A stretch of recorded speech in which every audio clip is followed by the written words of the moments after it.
Hey guys, so I'm kind of just gonna do a quick update. Not necessarily a quick update, but I do a run through of the previous projects I've done, and I'll start off with the first one I got, and that would be the '79 Nova, which is crazy, and kind of what got me started on doing this whole idea in the first place was I actually saw it for sale the other day, which was very, very surprising. I honestly thought I'd never see that thing again, and I was kind of tempted to buy it just because it was my first project car. Wasn't making a lot of money in the military at the time. Uh, so much was going on, and I was like, you know what? I want a project car. I want something that I can just work on my free time. This is kind of what I was finally getting back into. I'd done a lot of the stuff at home, and back before I joined, and I was like, you know what? Might as well get back into it. So I did. I ended up paying this guy $1,100. Gave him $1,100 as a down payment, and I paid him about $200 to $300 every 2 weeks. I finally paid it off. But I was lucky to find it. I was lucky that he let me do that. Most people don't, most people won't, but we signed something and we did. And so he had previously got it, and he was going to a school, and this was kind of just his project between school and home. He was actually doing fabrication and things like that. But he wanted something different. He didn't have a whole lot of time. His school was almost over, and he just wanted something different. So he ended up giving it to me. It was a dirty brown. I hated it. But it was a decent little car, had a slant six. Hated the slant six, but it was pretty reliable. I wanted to put a V8 in it. Again, I didn't have a whole lot of money, so I kind of just left it and did what I could with it. Went and basically tore everything out of interior, redid that, just did what every military guy does, and spray painted the car, rattle canned it. And honestly, it wasn't a bad rattle can job. It's the first one I did, and did I regret it at first? Yes. Then I just kind of got used to it, and then I hated it again. I ended up selling it, and I got a '79 Camaro after that. Traded it for '79 Camaro. Got the Camaro, drove it home, and I fell in love. Of course, it's got a V8 in it. And it was fun, spun tires right off, and I was all down for it. I loved it. It was so much fun. And I ended up selling that one a little while later, and I regret it. I loved that car. It still needed quite a bit of stuff, and it was, of course, running on straight headers out in California. And but it's all I had at the moment. And again, I didn't have a lot of money. I was in the military. I was working 12-hour shift, and I didn't have a whole lot of time to put into it. But I still did what I could. And I had bought that one, and when I got it, it was a wreck. It was a mess. They, what do you call it? Plastid-dipped. They plastid-dipped the entire car multiple times, and I'm sanding away at it. And of course, sanding plastid-dip is not fun, especially when it's thick and it's been caked on and setting there for who knows how long. Half of it was like just burnt up, and some of it was crisp, but then some of it literally felt like I was trying to sand through a fucking tire. That took me forever. And then I started hating the car because of that. But I finally got that done. Did the same thing. I rattle canned it black. And I mean, I feel like that's what a lot of people do when they first get in cars, and they really don't know much of what they're doing with it. They don't have a lot of money. They don't have a lot of time. They don't have all this stuff. So they're like, fuck it. I'm gonna go grab a can of spray paint from AutoZone, or more like 12 cans of spray paint from AutoZone, and I'm gonna rattle can my car. and so I did.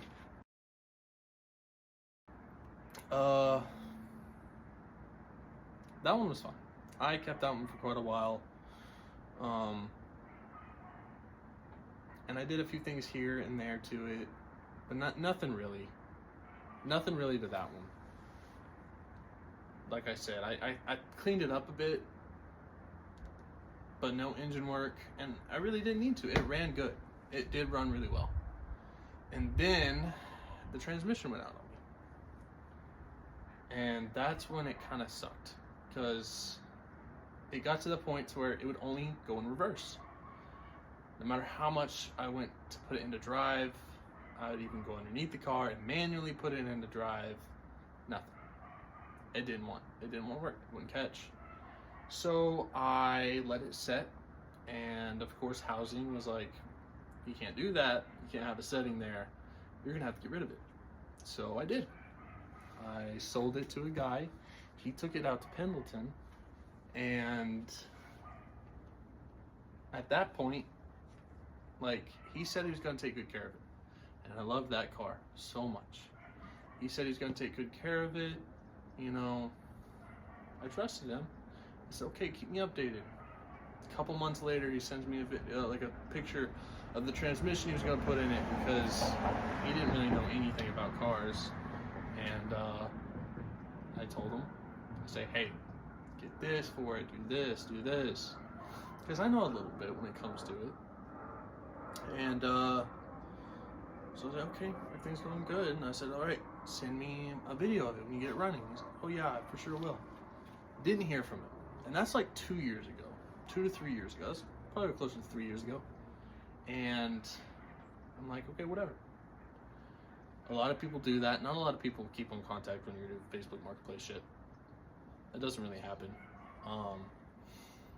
But then I moved on, and I used that money to go get a bike, because I'd previously owned motorcycles, just cruisers here and there, and I enjoyed it. I enjoyed working on them, and I enjoyed riding them. So I decided to let my first sports bike be an R6, just 2006 R6. I picked it up for $2,300. I sold the Camaro for $3,000, and I picked that up for $2,300. And in my eyes, I'm like, that is a fucking steal. You're not gonna get any better than that. And I was right. It had about 40,000 miles, which was a lot, but it was worth it. So after I did that, I ended up, I put a little bit of money into it, not a whole bunch. Put $400 or $500 into it just to get it good, like pretty good. I had a few issues. It had been laid over, but it still ran really well. I drove it an hour and a half home the next morning. I ended up staying with girlfriend, which was my fiance, but my girlfriend at the time, and I loved it. It was so much fun. I kept that one also not very long, because I found my dream car. I have always wanted a C3 Corvette. Now, my preferred C3 Corvette is an earlier model, you know, early, mid-60s, early 70s, not late 70s, 80s. And yet I ended up with a 1979 Stingray Corvette. And it wasn't just your average Stingray Corvette either. This guy up in Pendleton had got it from his buddy, and he was wanting to drag it. And so he built an engine, put it in. I really didn't dive in too much into it, and that's because when I picked it up, it wasn't running. And I honestly didn't care. I picked it up for $2,700, and it was in okay condition. It definitely had some bumps and some nicks and stuff in there. And I was like, okay, whatever. I want this, and when I find something I want, I'm pretty strict about it. Strict would be the word.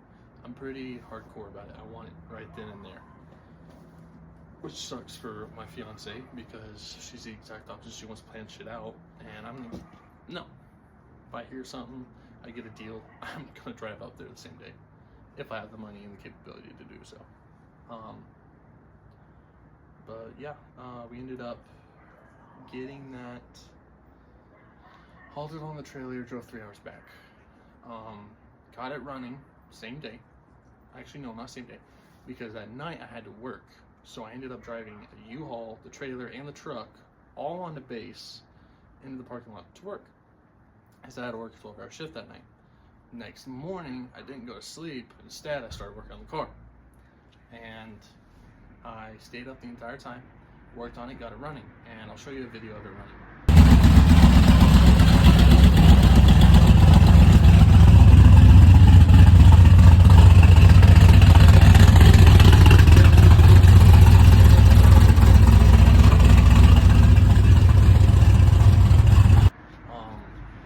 But I was like, okay, sweet, I got it running.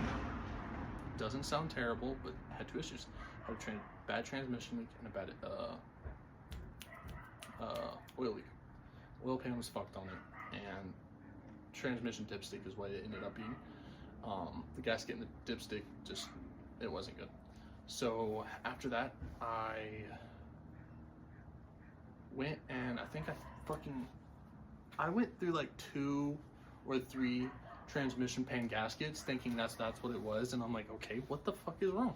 I've done this 3 times and it's still fucking leaking, until I finally poured some in it and then just darted right down there to look. And luckily I was on the right side and I just saw it dripping from up there.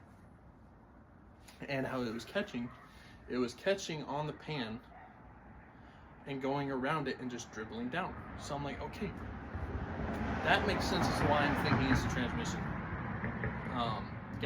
pan gasket. And honestly, it probably needed to be changed anyways. There's no clue how long the car has been setting.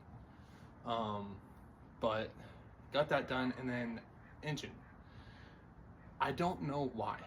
I could not find a good gasket to fit that goddamn thing. I went with the full blue one. You know, the one piece that works amazingly, that is really thick, that usually works. Didn't fucking work.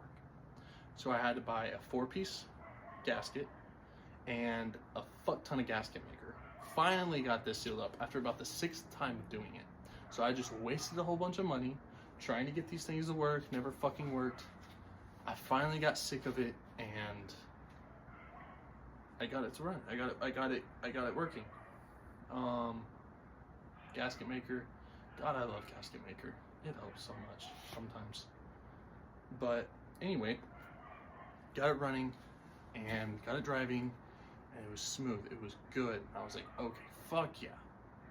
Started driving it around, and then we started an issue with the electrical. And I took the radio out and I looked up in there, and there's just a bunch of exposed fucking wires. Grabbed it and I pulled it, so I wanted to get away from the other wires, and it hit metal and fried that wire damn near all the way back to the firewall. And that's when I just let go, turned the car off, unhooked the battery. And I finally got that situated. It's just a bunch of a lot of taping, a lot of reconnecting, a lot of running a new wire. But yeah, I got that fixed. And then after that, the main wire that runs from the battery to the starter went out. Not the starter, to the alternator went out completely. And I was like, that doesn't make any fucking sense, because I already switched the alternator out twice. I had them test it. It was good. I put it back in, and I had to run a brand new main wire all the way through the frame of the car to get back to it. Which actually turned out really well. It ran really good after that. I had to tune in a few things with the carburetor, because I had never used that carburetor before. It wasn't a Holly or anything. I can't remember what it was, but it was like this newer brand carburetor that was meant for, like, this specific one was meant for drag racing. It was meant for, you know, that type of setup. And I couldn't get behind it. I couldn't understand it, and I think part of it wasn't even working, which is weird, because it's like a $600-700 carburetor that was on this car, and I couldn't get it working right. The secondaries wasn't working. It was a vacuum secondary, but it wasn't working. And honestly, it was probably the whatever it is on the inside. My brain's gone right now. But it was probably cracked or something, and it wasn't letting it, suck that vacuum to pull those open. So I just made it a manual. I made it to where it's not electrical, the vacuum. I got rid of all that shit, and I just looped the main because it was already tied into the main throttle, and I just looped it so that once you got about halfway, instead of it being a 2-barrel carb, when you push it about a little over halfway, it's 4-barrel, opens all 4, and it ran well after that. It ran really well after that. And during those oil leak times, still on military housing, they told me I needed to get rid of it. I had to get rid of it. After I fixed it, they didn't care. They were already sick of it. They were already done with it. They said, you need to get rid of this car or we're towing it. And if they towed it, I would have had to pay to get it out. And I wasn't going to do that because it had a title, but it wasn't insured. I didn't have any plates on it yet because I just got it like a few months. Drove it around a little here and there, but it wasn't anything big, and I was still from Oklahoma at the time, and I was wanting to get Oklahoma plates. So I ended up bailing on the car. I sold it, which is crazy. I sold it for $5,400. Now, I did paint, I did some things here and there, and it looked a lot nicer than when I got it, and I'll show you all pictures of it and stuff.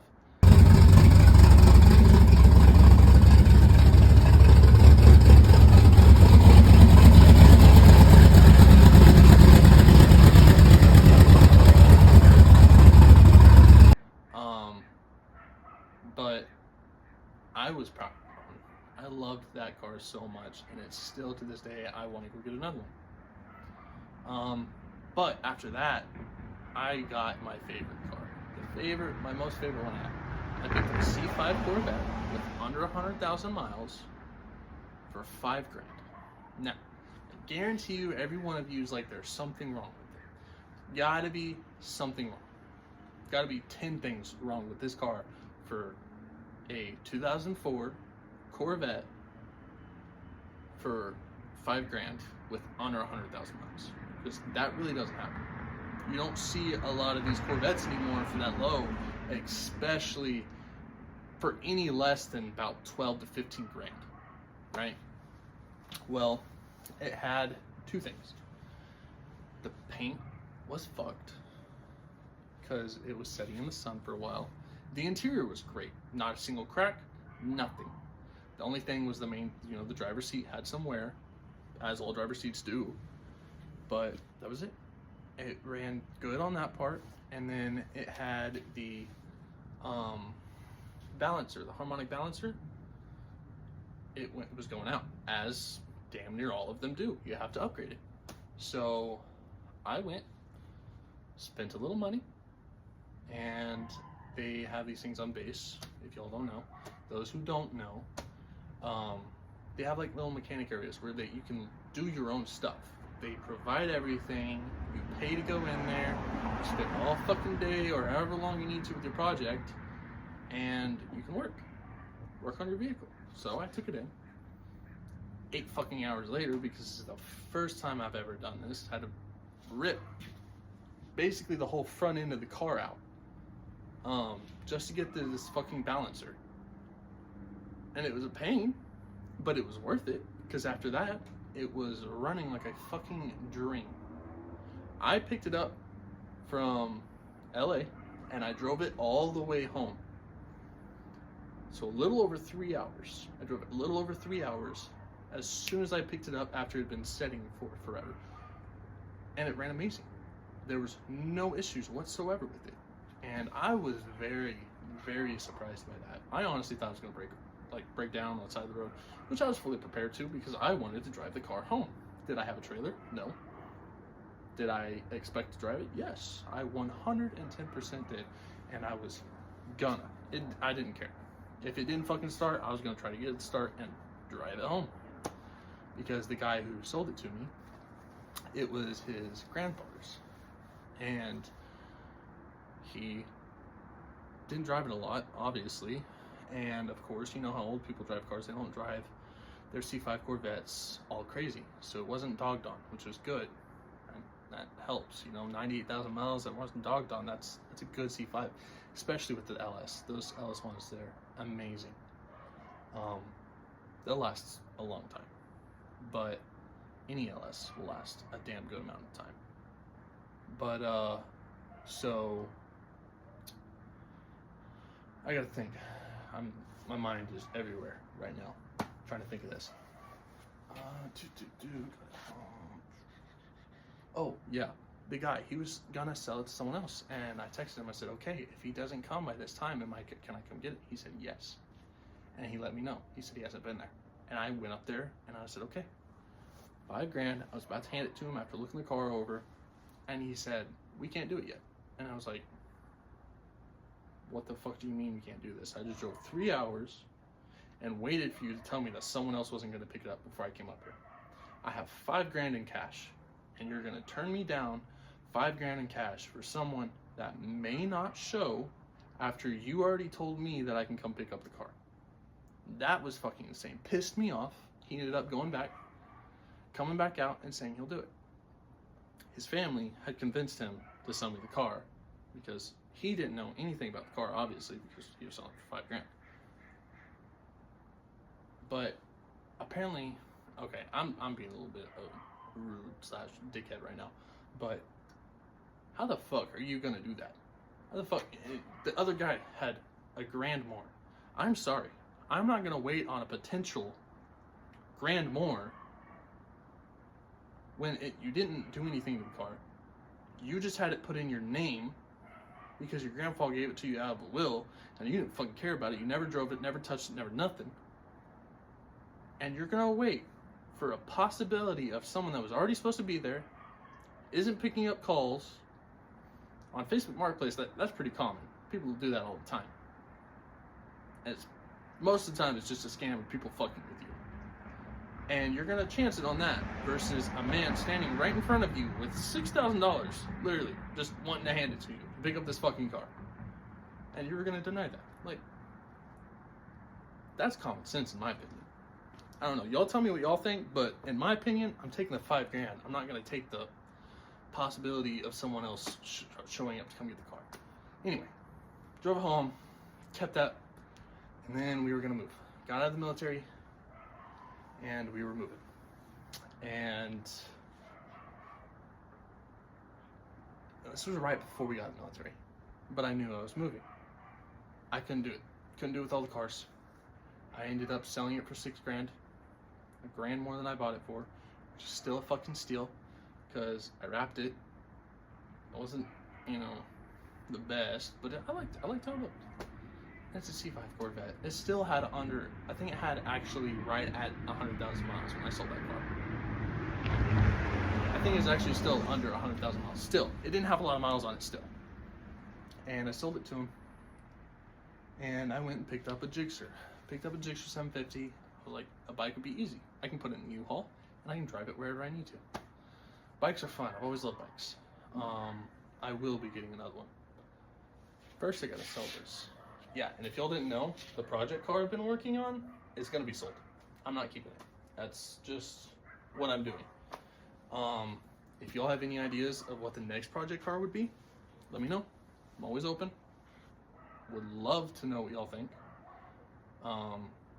Or if any of y'all that live in California, have a project car that's decently cheap, but isn't a piece of total piece of shit that are willing to sell, let me know, because I'm obviously looking. But yeah. Oh, crazy thing. This is kind of where I was getting kind of sort of with the story too. So I had sold you the Nova. I used to own it, and then I found it later. Well, when I had moved, I had that 79 Camaro, damn near almost 3 years, around there, 3 years ago, roughly around there. And the guy who bought it from me left it on campus. Left it there. I was getting calls from like 6 people telling me, hey, this car is here. It's torn out. There's pieces just lying around in it, and it's been sitting here for over a year. Can I pick it up? Will you sell it to me? And I've been thinking back and forth. You know, it wouldn't be a bad idea, right? All of it's still in my, everything is still in my name. I still own the car. He never transferred it, ever, not once. So now, I am probably going to end up picking it up. I've been debating. I'm not sure if I want to or not, but it'd be a good start. I mean, he's already got the transmission for it, and it's probably setting where the other guy said everything's there. One of the guys I talked to said everything's there. There's just things tore out, and I'm like, okay. If it's got the new transmission, it's got the engine, and it's a full body just sitting there, why shouldn't I go pick it up? For free, right? So, y'all let me know if y'all think I should go pick it up. I still live around 3 hours away. Probably closer to like 2.5 now. But y'all let me know if I should go pick it up. And yeah, that was kind of just basically what I was getting to with this. But I hope y'all liked it. Please let me know what y'all want for my next project, because I'm blanking on ideas right now. Or if y'all have anything for sale and want to see me do it, let me know. Also, like, subscribe, share it, please. I need more people, need more subscribers. So you know anybody that might like the show, the series, or anything, send it to them, let them know, and we'll keep rocking.